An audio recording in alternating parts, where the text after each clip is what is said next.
Ay, hindi mo bagay yung ganyang kulay. Lalo na nangitim ka na. Get the goods. Ayan na. Nakabili na si daddy ng pantalon niya. Mahal naman ang sapatos mo. Walang sale. And parang feeling ko, parang ang yabang ko masyado kung ganun yung damit ko. Tapos para akong may pinapatunayan.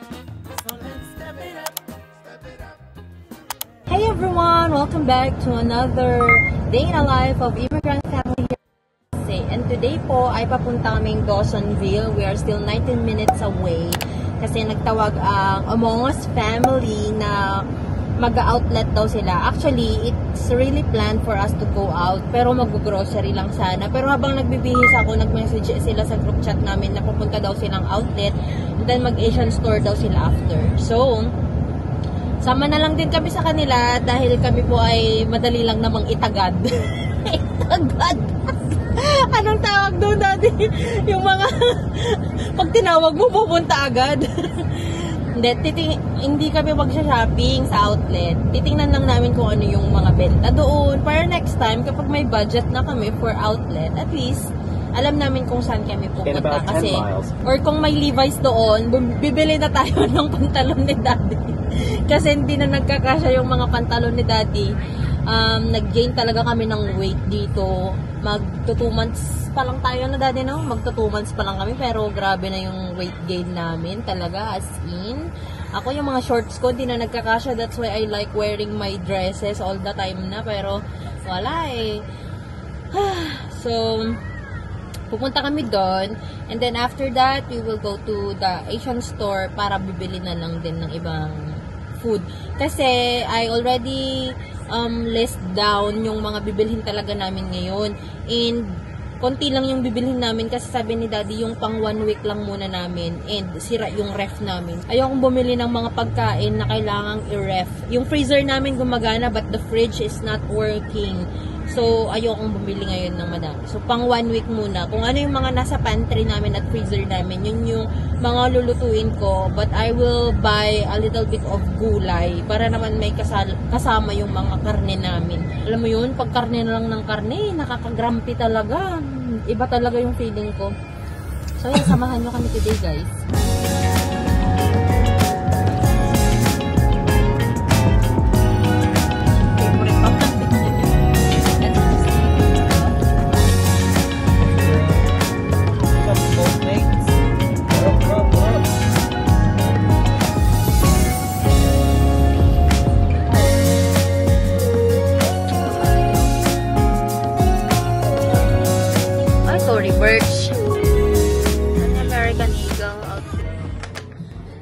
Ay, ako. Yung plain daddy. Yan. Ganda yan. Wala ka bang ganyan dati? Ay, hindi mo bagay yung ganyang kulay. Lalo na nangitim ka na. Parang pati yan, hindi. At ano nga yung light blue? Sa baba. Yung lighter color nga blue.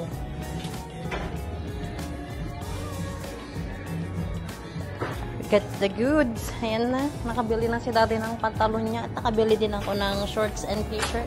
Mga sale lang. Maningning namin. Wala pa. Mahal naman ang sapatos mo. Walang sale. Hey, diya kanan daddy.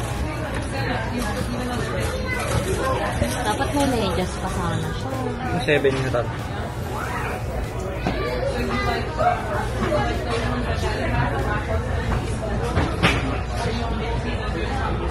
Naku, pakto lang sa kanya. Pag minadjustan mo ito, hindi na kanya.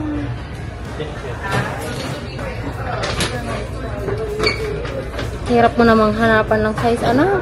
Wow, ang saya naman yan. What's inside? Say, open, say, open. You got what? Shoes! Ah, ang galing-galing naman. Picture kita. Hey guys, tapos na pala kami sa outlet and kakatapos din namin dito sa McDo. Nagmerienda lang kami. It's already 7:13 PM and pupunta lang kami dyan sa may Walmart malapit para mag-grocery lang ng konti na gulay. At saka bibili ako ng pwedeng gamitin dito sa buhok ko, sa scalp ko, kasi sobra na talaga yung ang tawag nito, hair loss ko. And meron kasing parang online siya na pwedeng pagpa-check upan sana, tapos bibigyan kanila ng minoxidil na oral. Kaso ang downside pala kapag oral kahit pala yung ibang part na hindi ka nagkaka-hair loss ay ma-i-encourage, ma-stimulate din ang hair follicles para tumubo sila. Ano pang services na nagpapa-laser ako kung stimulate lang din natin ang mga hair follicles sa ibang katawan para tumubo. So, gusto ko yung serum sana na ilalagay na minoxidil, and meron dyan sa CVS, pero sabi ni Daddy meron din naman daw sa Walmart. So we will just go to Walmart para minsanan na, kasi bibili lang naman kami ng bok choy, ng rice, tomato din pala. Daddy remind, sulat ko na nga kasi baka makalimutan ko. Grabe talaga yung sipon ko, hindi ko maintindihan. Alam mo yung sipon na hindi lumalabas, sobrang sakit na ng ulo ko, lalo na pag nagbe-bend down ako, sobrang sakit. Mag-grocery muna tayo, and then later pagdating na lang namin sa bahay, papakita ko na lang din yung haul ng nabili namin dyan sa outlet. Ang daming sale, wala lang talaga kaming budget. Hindi kasi naka-budget ito.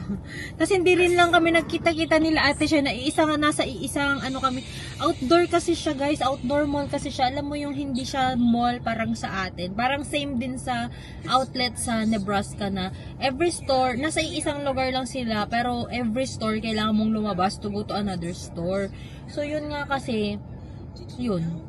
So, ang init. Every time that you go out, sobrang init. 91 ang temperature. 32 to 33. So, yung humidity pa. Kaya, sobrang sakit ng ulo ko. Hindi ko ma-enjoy mag-shopping. So, sa Levi's lang kami may nabili. Levi's American Eagle. Yun naman yung mga muray. Tsaka, shoes ni Mishi sa Nike. Yun. Mga mura lang yung mga nabili namin ngayon. Hindi kami ngayon ng mga ibang brands na medyo mas mahal na side. So let's go na Daddy para makapagpahinga na rin tayo. Girl, you got me down so bad. I can't say enough. She pull up with that new thing. Please don't fall in love, cause I did. Basan to dyan, Amaran? Bagyo, wala. Tapos,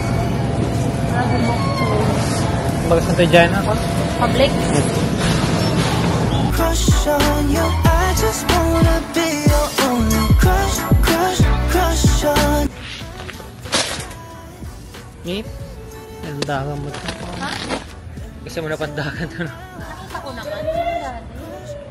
May kaya dito si Mishi, yung tubig niya. Da, siguro. Bell pepper, hindi natin napuntahan. Bell pepper, potato, ricotta cheese. Hanap ako ng ricotta cheese. Tapos balik tayo sa mga gulay. Ito lang naman na Am I all or nothing? Hello? Are you okay? Are you okay?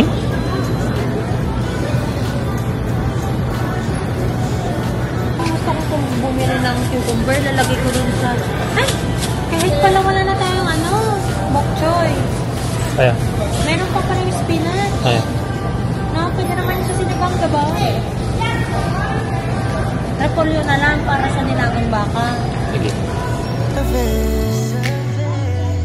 I need you, baby, let me stay by your side. Come and show me. Cause I just know you got me thinking about for. Yung tubig ni Mishi natin. Kadamot yung ginatang kotse eh. Ay, nakabili ka na ba? What? Saan ka nabili? Si distilled water Gico. Kroger. Kinanta din pang baby dito yung dati ko. Let me tell you now I got a crush, crush, crush on you.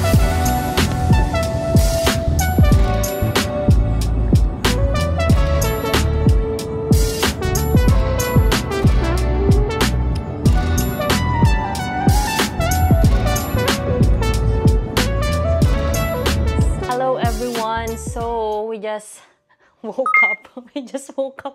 Hindi na ako nakapagtuloy ng vlog kagabi because my head was killing me talaga. Up until now, sobrang sakit pa rin. Pero at least, better na siya a little bit. Mga 2% less na yung pain. Pero sobrang sakit pa din talaga.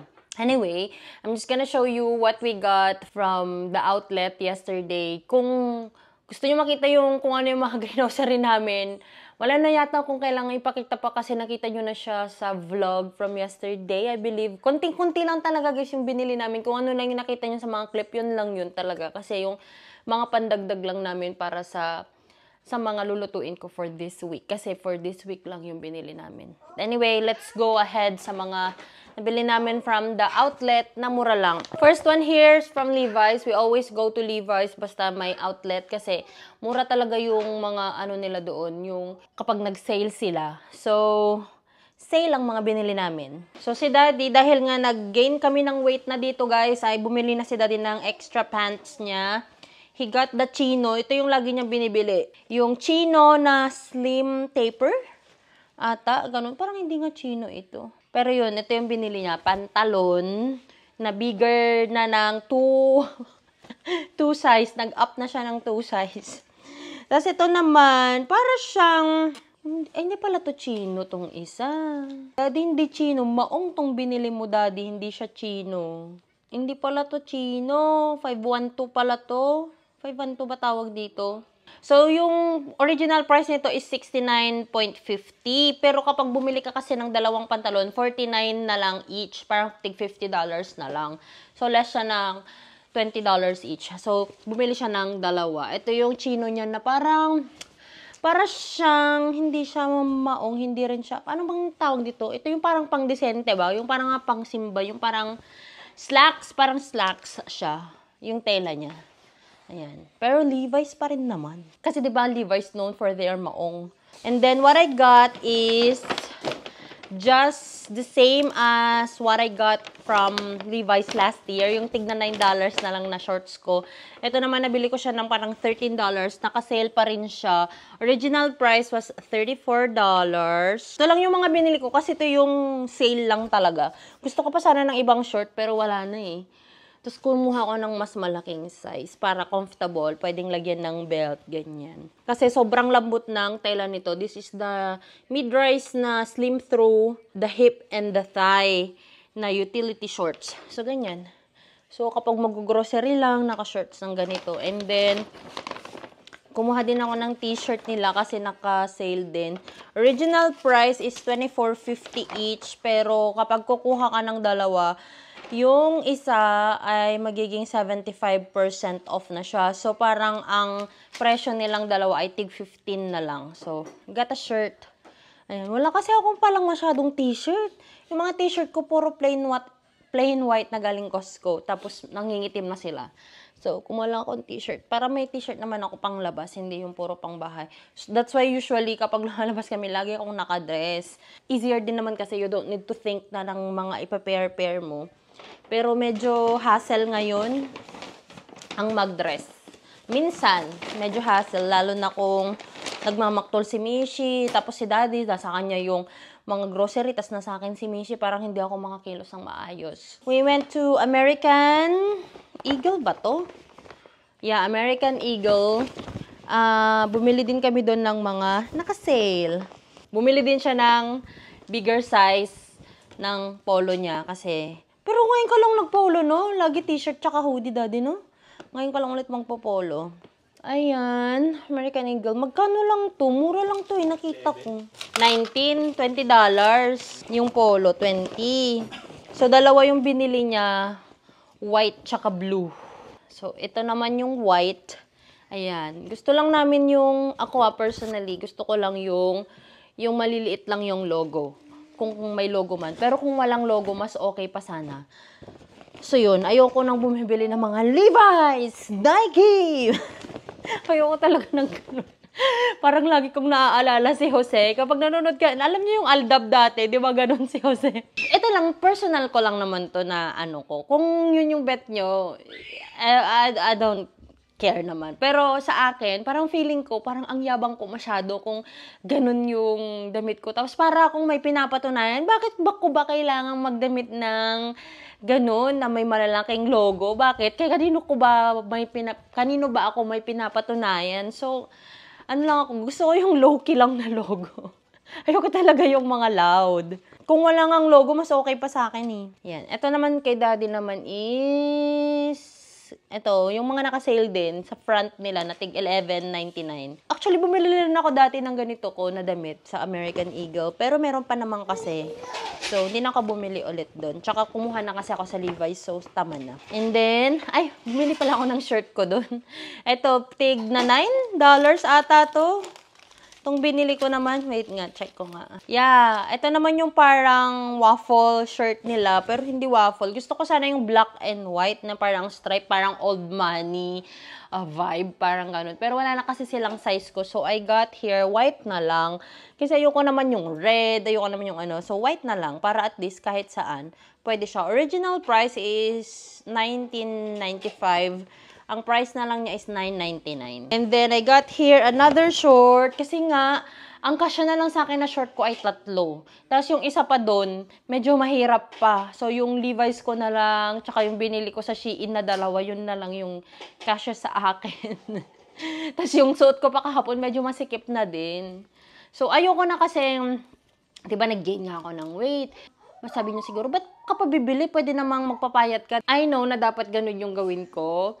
Pero for the meantime, na hindi pa ako pumapayat, ayoko na stressin yung sarilin ko na, hindi ko mo lang masuot to. Yung parang sumasama yung loob ko. Gusto ko, yung masaya akong magdamit.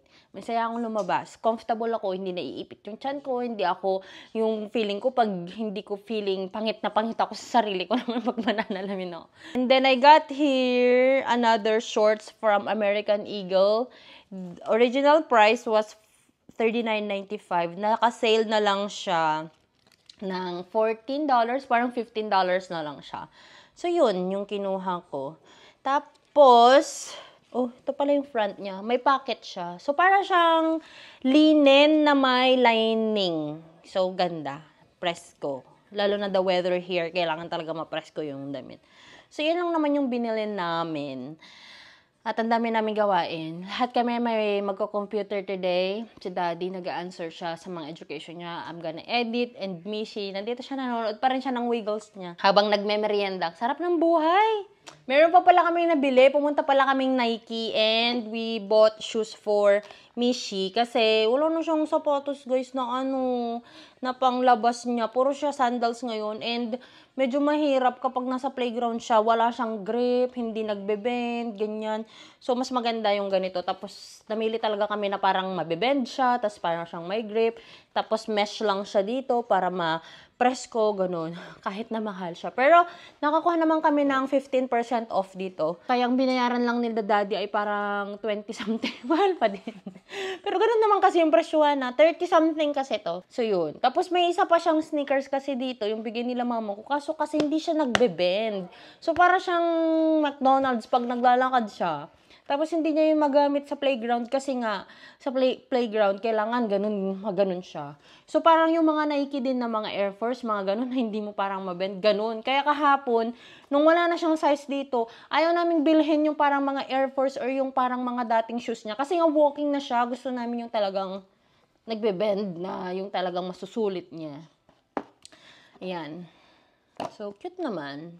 Puti yung binili namin. Para bumagay sa lahat ng damit niya. Ayaw namin yung pink. We can do better.